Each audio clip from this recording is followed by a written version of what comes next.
This video is part 2 in our 3-part series on how to build a wall cabinet. In the first one, we got the carcass put together. Once the glue is dry on assembling the carcass, you can take the clamps off, and next thing we're going to do is make the face frame that goes over the front of that carcass. In order to make the face frame, have a look at your cut list, have a look at the plan. What we're going to do is rip our face frame parts to size. In order to get to that point, what you really want to do first is straight line these pieces. What I mean by that is just what it sounds like. We're going to use the track in order to cut one good straight edge on every one of these pieces. Don't rely on the factory edge on this stuff as being straight.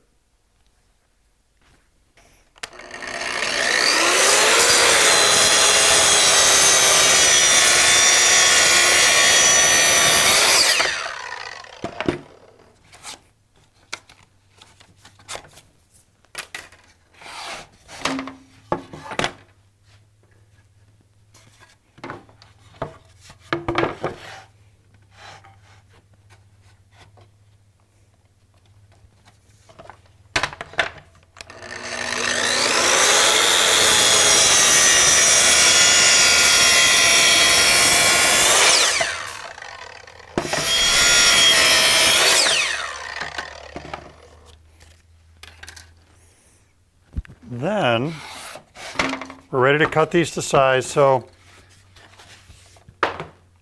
same stop system I used on the carcass in the first part of the video.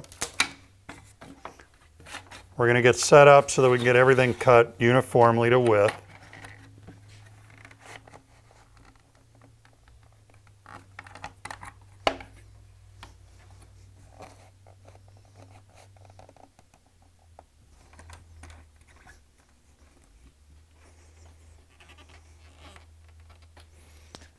Then with the stop set,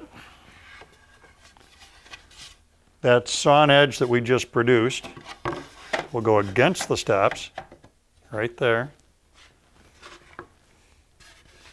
And it's helpful for the track. If we take one of our other pieces and put it there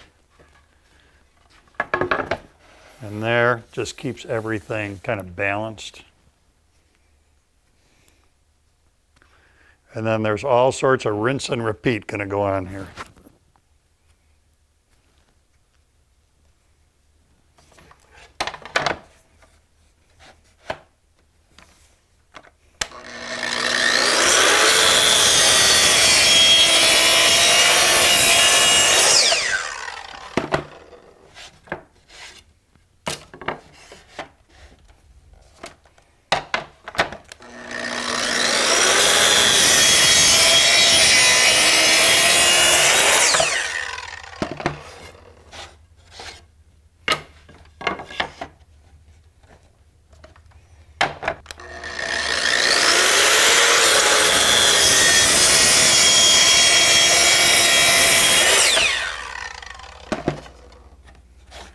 And just keep on keeping on. It's a good time, as long as you're doing this, it's a good idea to go ahead and cut your door frame parts at the same time. Look at your cut list, they're the same width. So once we're set up for face frame components, could be economy of movement here, doing your door frame components at the same time. So get all the pieces that you need ripped to width, and then we'll look at getting this stuff sized perfectly to make the face frame for the cabinet.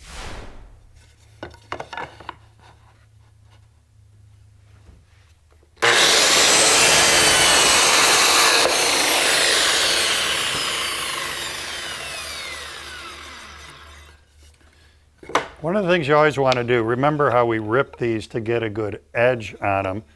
Before you cut them to length, you want to cross cut them to get a good end on them. So I'm not cutting them to length yet. I'm just squaring up one end. And then I'm marking that so I know which end I just did that squaring cut on.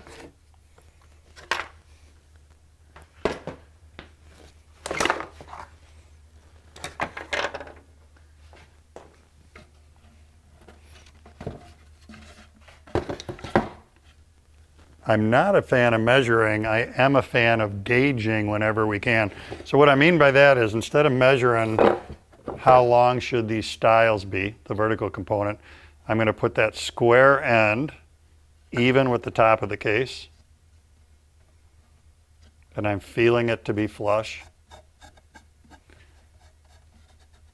Then move to the other end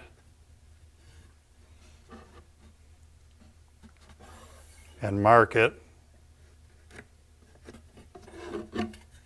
even with the bottom. So at the end of the day, what's happening is the length of that stile is the same as the length of our case side. Then, to get our rails, it'll be like that but different. I'm going to do a stile and a stile. Then I've got that square end on the rail, and I butt that against the stiles. Make the stiles flush.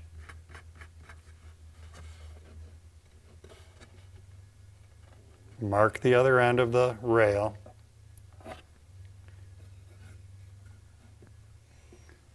So the key to this is two stiles here. This is giving us stile, rail, stile, making the rail so it fits in between them without having to do any math and figure this out. Then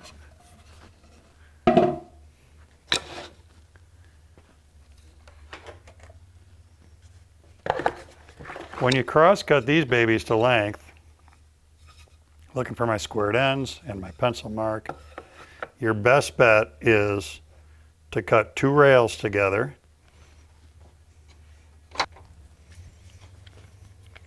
And even go so far as to clamp them to make sure that they stay aligned on that squared end.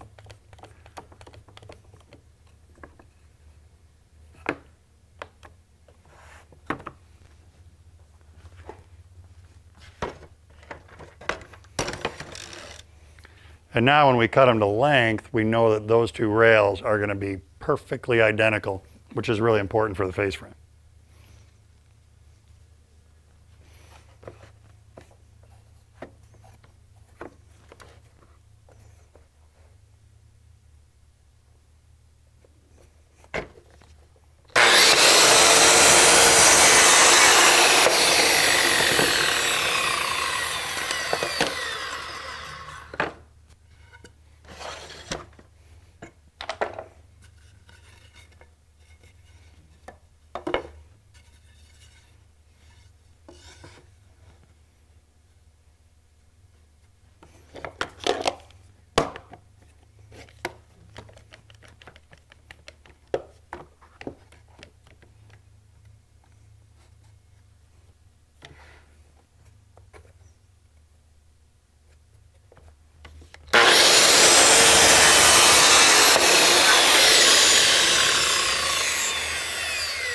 Next step, pocket holes.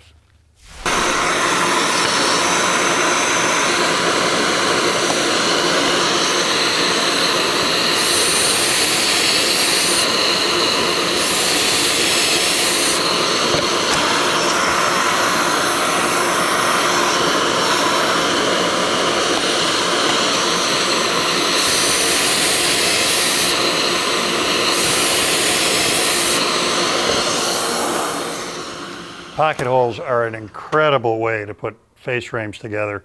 Lots and lots and lots of strength here, very easy to do. So when you do this, big warning is make sure that you're keeping the same face up against the drill guides here. We want to drill, rotate, drill. Don't allow that piece to flip. If you end up with pocket holes on opposing faces, it just doesn't work.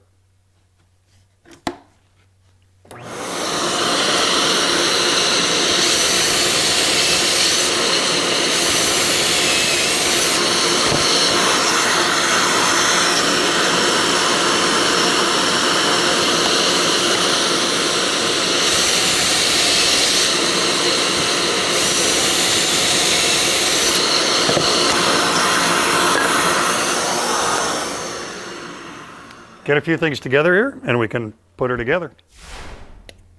When you assemble, a little bit of glue on the end of that rail.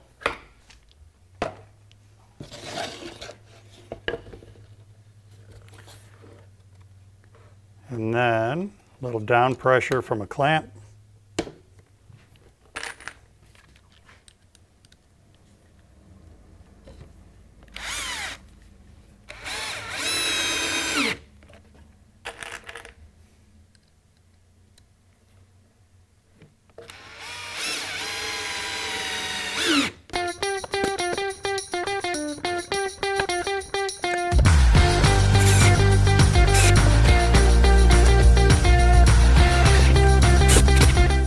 Then that's ready to go on the cabinet.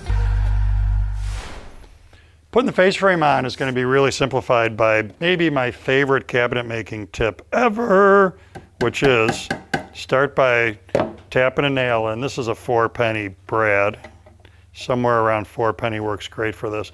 Then with side cutters, clip it so it's just a little bit above the surface. One on each corner.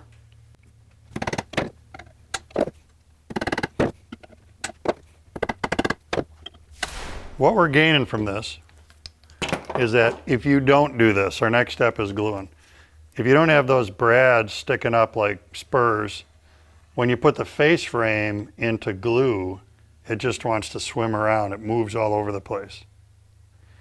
So having those brads hold it up out of the glue, and then they're going to act like spurs to engage in the back of the face frame when we're ready to actually position it.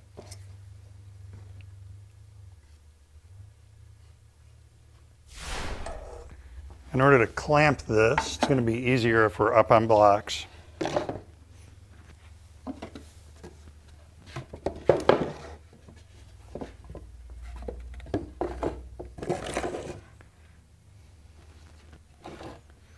And then with your face frame,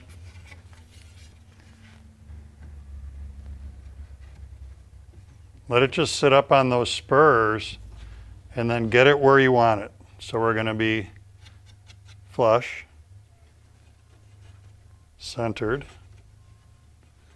and then once you're in your happy place and your face frame is in its happy place,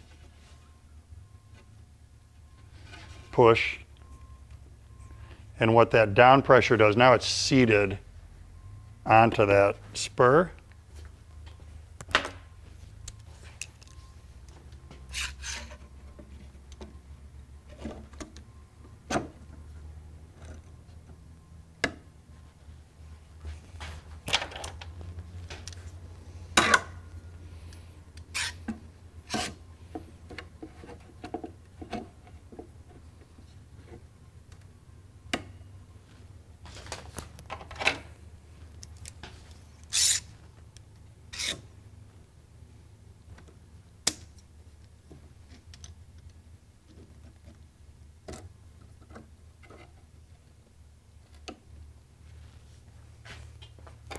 And as you work your way down and around, it's not impossible. There can be some flex in that plywood carcass.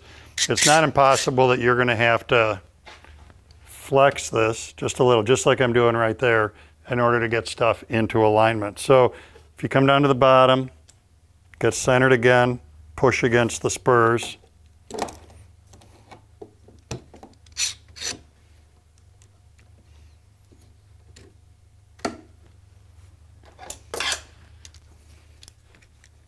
Get on the rest of your clamps. What I'm going to shoot for here is one more clamp across this rail, 2 more clamps up each stile, and then let that glue dry, and there.